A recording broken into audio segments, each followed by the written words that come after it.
Bueno, buenos días, buenas tardes. Vamos a empezar a trabajar en la clase de hoy. Vamos a seguir profundizando sobre la Revolución Francesa. En la clase de hoy vamos a ver, bueno, cómo se produce la Revolución, eh, la República y el fin de la República. Para ello vamos a comenzar a ver eh, cómo se produce principalmente la Revolución Francesa. Como habíamos visto en la clase anterior, cuando había momentos de crisis, la monarquía llamaba algo que le llamaban reunión de consejos, eh, reunión de estados generales. En esa reunión de estados generales se veían representados los distintos estados. El primero, la monarquía, el clero y la iglesia, que se veían en el segundo estado, los privilegiados y los no privilegiados, que era el tercer estado. Dentro de ese tercer estado estaban los burgueses, trabajadores, campesinos, etcétera, etcétera, y eran los que pagaban sus impuestos. Como nosotros vimos la otra vez, esa asamblea nacional que habían convocado los partidarios de la burguesía del tercer estado, eh, como rompiendo, ¿no?, el vínculo que había con la reunión de los estados generales, hicieron sus propias asambleas. Eso provoca obviamente una desobediencia al rey, y el rey en ese momento impulsa una represión contra estos sectores. Estos sectores, ¿cómo le devuelven? Con esto que estamos viendo en pantalla, la toma de la Bastilla, es decir, la cárcel, que era el símbolo de París del absolutismo, ¿sí?, es tomado por los revolucionarios. eh, Obviamente de ahí capturan armas, liberan a todos los presos eh, que eran perseguidos por la monarquía, y el día de la toma de la Bastilla es el día que simbólicamente se toma como el de la Revolución Francesa. Recuerden que las revoluciones son procesos que no duran un día, pero siempre se toma un día como el más simbólico. Es el 14 de julio de 1789 cuando finalmente se toma la Bastilla, ¿sí? Y ahí se establece la Asamblea Nacional. Esa Asamblea Nacional, que está compuesta, como dijimos, mayoritariamente por sectores de la burguesía, va a ser la que va a proclamar determinados derechos, ¿sí?, y va a eliminar determinados privilegios. Para empezar, va a eliminar los privilegios que son de casta, ¿sí?, de la nobleza. La nobleza va a perder todos eh, los derechos que tenía, por ejemplo, no pagar impuestos, ¿sí? A su vez, hay uno que es muy importante: elimina lo que le llamamos la servidumbre, ¿sí? Y esto tiene enmarca el carácter especial de esta revolución. ¿Por qué elimina la servidumbre? Porque la Revolución Francesa se da en el marco del desarrollo del capitalismo. Por lo tanto, no sirve que sigan sosteniendo las clases sociales o los estamentos que teníamos antes. Al capitalismo no le sirve tener siervos, porque los siervos son propios del feudalismo y de la Edad Media. Por lo tanto, al liberar a todos los que tenían esta condición de siervos, son los que se van a transformar en los futuros obreros, que es lo que se adecua a las necesidades del capitalismo. Por otro lado, bueno, declaran los derechos del hombre, ¿sí? A ser, supuestamente que todos van a tener la misma legitimidad, por lo menos la van a tener del marco de lo político, ¿sí? Igual ahora vamos a ver las disputas que hay, ¿eh? No van a pensar que a partir de ahí todos somos, bueno, no somos iguales hoy tampoco, pero desde el marco normativo por lo menos se enunciaba que todos los hombres que estén bajo, ¿sí?, esta nueva legislación, ¿sí?, tenían condiciones eh, de ciudadanos, ¿sí? Ahora todos iban a... Antes eran súbditos del rey, ahora se van a convertir en ciudadanos de la República. Otra medida importante que lanzó esta asamblea, además de luchar contra la monarquía, también elimina determinados derechos que tenía la Iglesia, ¿sí? Y establece que a partir de ese momento, bueno, los que eran clérigos pasaban a ser civiles como el resto de los ciudadanos. Se proponga también un código civil, ¿sí? Y se va dando marco a una nueva legislación que ahora vamos a ver, se va a disputar entre si la nueva forma de gobierno va a ser una república o una monarquía absoluta, ¿sí? Las consignas que levanta esta Revolución Francesa son libertad, igualdad y fraternidad, ¿sí? En contra volvemos a ese absolutismo que no respetaba ninguna de estas tres. Ahora vamos a ver cómo dentro del movimiento propio revolucionario esto va a tener determinadas luchas, ¿sí? Porque van a haber un sector que va a decir, si estas son nuestras consignas, nosotros queremos que se respeten. Y hay otro sector que va a tratar de sacar provecho, ¿sí? Y posicionarse en la cúspide de ese poder que dejó vacante la caída del rey. Entonces, vamos a pasar a ver cuáles eran los sectores revolucionarios. Los sectores revolucionarios estaban agrupados en dos, ¿sí? Uno, un sector más moderado, ¿sí? Más próximo a la monarquía, a tratar de llegar a unos acuerdos con la monarquía, que estaba representado por la alta burguesía, ¿sí?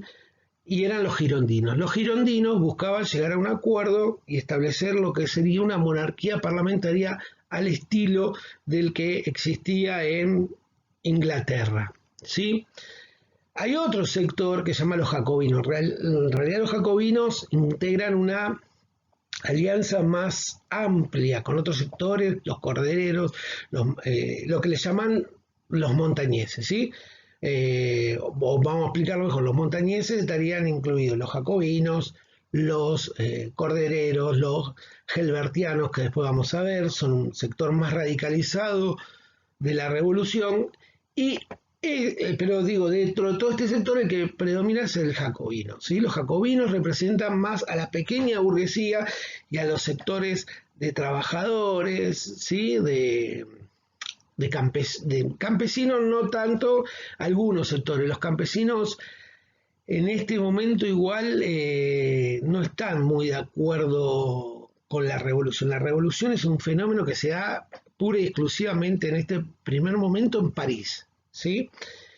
Entonces representan a los sectores más bajos, los vagabundos, los desocupados, ¿sí?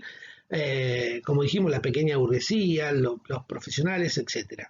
Entonces acá va a haber una disputa. ¿Por qué? Porque como dijimos, los girondinos querían establecer una monarquía parlamentaria, llegar a un acuerdo con el rey, ¿sí? Para limitar su poder, pero para que sigan prosperando los negocios que ellos quieren. Y a su vez querían entonces,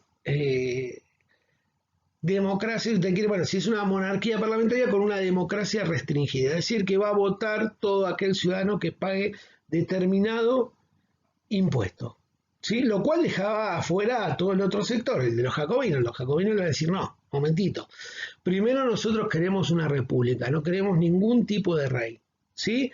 Ni con poderes absolutos ni con poderes limitados. Y además, van a decir los jacobinos, nosotros queremos un sistema electoral que incluye un sufragio, lo que en ese momento era universal, que en realidad hoy no es universal porque obviamente no incluye a las mujeres, ¿sí? Para ese momento era universal, significaba que todos los varones, ¿sí? de determinada edad podían acceder al voto y también a su vez podían ser elegidos. En la fórmula de los girondinos, muchos pequeños burgueses, trabajadores, artesanos quedaban al margen. En la propuesta de los girondinos se incluía todo, ¿sí? Los jacobinos decían, bueno, si hablábamos de igualdad, libertad y fraternidad, bueno, dice, nosotros no podemos quedar al margen del nuevo gobierno. Entonces, en principio los girondinos desde 1789 hasta 1791, van a ser los que van a tener el control. En ese año van a perder el control. Bueno, la República va a estar, va a ser el periodo de 1792 y 1794, y a diferencia del primer momento de la Revolución, donde los girondinos eran los que predominaban, aquí los que van a tener el predominio van a ser los jacobinos, los que antes había denominado como el sector de los montañeses, ¿sí? Se proclama la República y se ejecuta el rey, ¿sí? El rey, Luis XVI, estaba casado con María Antonieta, que era la hija de los reyes austríacos. El rey y su esposa intentan huir de Francia, son capturados en el camino y son devueltos a París. En ese momento los jacobinos deciden ejecutar al rey, ¿sí? ¿Por qué deciden ejecutar al rey? Porque su finalidad es que no exista más ningún tipo de monarquía, ni monarquía parlamentaria ni monarquía constitucional. Y ejecutan al rey y a la esposa, donde en los lugares, en el lugar común que se ejecutaba en ese momento, que es la guillotina.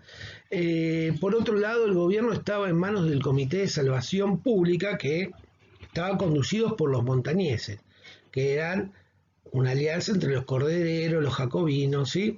Se establece el sufragio universal, se establece un sistema educativo dirigido por el Estado, que acá hay una disputa clara con la Iglesia, que hasta ese momento mantenía el monopolio de la educación, y se establece un nuevo calendario donde las festividades religiosas son reemplazadas por otra de índole más laica. Por ejemplo, el día más importante de la nueva república es el día de la diosa razón, ¿sí?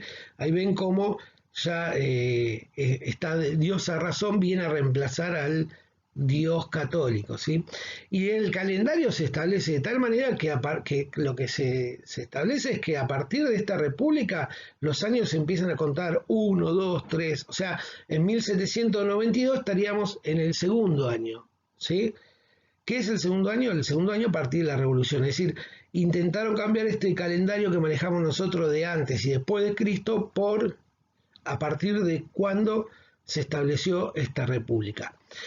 Los girondinos, los jacobinos, como decía, comandaban el Comité de Salvación Pública, que era el gobierno que había en ese momento. Ahora, va a haber determinadas igual disputas internas entre este grupo, porque, como vimos, los montañeses son una coalición, ¿sí?, de gobierno, y va a empezar a haber determinados problemas, luchas internas, ¿sí? Las luchas internas entre los distintos sectores va a ser lo que primero va a poner en jaque a esta nueva república. Los jacobinos tenían como aliados a los Sans-Culottes. Los Sans-Culottes, que son los que ustedes ven ahí en la imagen, son los sectores más populares que hay en París, ¿sí? Son como una especie de grupo de choque, es decir, son los que predominan en las calles, los que impulsan las movilizaciones, ¿sí? Y también tiene un carácter persecutorio a veces, porque si vos no estás a favor de lo que dice el gobierno, en este caso, que se va a establecer en manos de Robespierre, bueno, te detienen y te llevan ante las autoridades, ¿sí? Este sector empezó a tener diferencias dentro del mismo sector. Ahí abajo vemos tres personas, ¿sí? La primera que es Danton, que era parte de los cordereros. La segunda es Marat, que era un periodista muy famoso de la Revolución Francesa, era el que en sí escribía la mayor cantidad de artículos de este grupo. Bueno, Marat va a ser ejecutado por una señora, ¿sí? que lo acusa a él de esta impronta tan violenta que tiene la revolución, ¿sí? Y la revolución se había, bueno, cobrado la vida de su esposo, entonces en un acto como de venganza, esta señora lo ejecutó a Marat, ¿sí? Y el último que me queda en esa imagen es Robespierre, que es el jacobino, ¿sí? En algún momento, por ejemplo, esta lucha hizo que Helbert, que es el que siguiente que apareció en la imagen, Helbert, por ejemplo,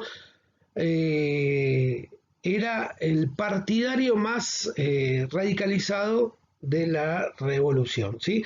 Y en 1794 se opuso a Robespierre, a los jacobinos, porque él no quería declarar que el Estado nuevo sea laico, sino que sea un Estado ateo, ¿sí? Y Robespierre había declarado la libertad de culto, a lo cual Helbert se oponía. Bueno, como Helbert se opuso a lo que decía Robespierre, Helbert también terminó y sus seguidores terminaron en la guillotina. Además, Helbert se oponía a las diferencias en cuanto a lo económico que había dentro de la revolución. ¿Sí? Lo que él decía es, bueno, está bien, tenemos todas las igualdades políticas, ahora faltan las igualdades económicas, es decir, iba un paso más allá. Dalton también se opuso a Robespierre y Robespierre también terminó asesinando a Dalton y a sus seguidores. Es decir, que en este momento los jacobinos se encontraron aislados, ¿sí? Porque todos sus aliados en algún momento los fueron eliminando o se fueron alejando. A esto se le suma la mala situación económica en la que vivía Francia, donde había un proceso inflacionario, y a la unión, ¿sí?, de los sectores antagónicos, ¿sí?, a estos republicanos, que es la unión que va a haber entre los girondinos, parte de la monarquía y parte del ejército, ¿sí?, que va a terminar dándole el golpe de estado definitivo a Napoleón, lo que le vamos a llamar el termidor, ¿sí?, que es el tema con el que vamos a empezar la próxima clase. Termidor es el mes, ¿no? Ahí dice, mes de julio. Bueno, dar el golpe de estado a Robespierre, lo agarra Robespierre, ¿dónde va a terminar? En la guillotina, ¿sí? Y a partir de ahí empieza todo un proceso de frenar los avances que había logrado la revolución hasta el momento, ¿sí? El termidor en Francia es como el frenar el avance de todas las medidas revolucionarias, y ya vamos a ver que el termidor en definitiva va a consagrar a un personaje como Napoleón, que también vamos a ver eh, en otras clases, donde la igualdad, la libertad y la fraternidad, bueno, van a estar en permanente cuestión. Bueno, hasta aquí llegamos con la clase de hoy. Les voy a dejar una serie de actividades que, como son varias, la vamos a ir resolviendo la semana que viene cuando tengamos el Zoom. En el Zoom de la semana que viene no solo vamos a empezar a repasar algunas cosas que ya vimos, sino que vamos a resolver estas consignas, ¿sí? Se las leo. Dice la número 1, que tiene que ver con la Asamblea Nacional, describa las características del tipo de gobierno que se impuso en la Asamblea Nacional. Es decir, en los primeros, recuerden que en esos primeros años los que tenían el poder eran el sector de los girondinos, que eran aliados a la monarquía. Después dice, enumere y explique las medidas tomadas por esta asamblea y qué medidas tomó la asamblea y por qué beneficiaron a la burguesía en materia económica, ¿sí?, y política. Después pasamos a la República, describa el episodio que puso fin a la monarquía y le dio comienzo a la República, quienes dominaron la comisión, ¿sí?, eso que nosotros llamábamos el Comité de Salvación Pública, y quienes lograron imponerse con posterioridad. Mencione cómo se componían las alianzas que llevó a los jacobinos al poder, cómo se organizaron estos grupos y cómo lograron imponer sus decisiones. Y qué decisiones no impusieron. Y el fin de la República describa las diferencias que surgieron dentro del Comité de Salvación, qué consecuencias tuvo para los líderes de este comité, y finalmente enumeré las causas que provocaron la caída de los jacobinos, ¿sí? Y cómo se produjo es la misma, es decir, que es esto último que vimos, ¿no?, el proceso de lo que lo denominamos el termidor. Bueno, si algo no quedó claro, me escriben, ¿sí? Me avisan y vamos igualmente de acá al martes próximo, vamos aclarando algunas dudas. No hace falta que esperen hasta el martes para planteármelas. Me las pueden plantear ahora, ¿sí? Mientras apenas terminan de ver el video, me la plantean en el tablón del Classroom. Bueno, espero que tengan buena semana y hasta la próxima.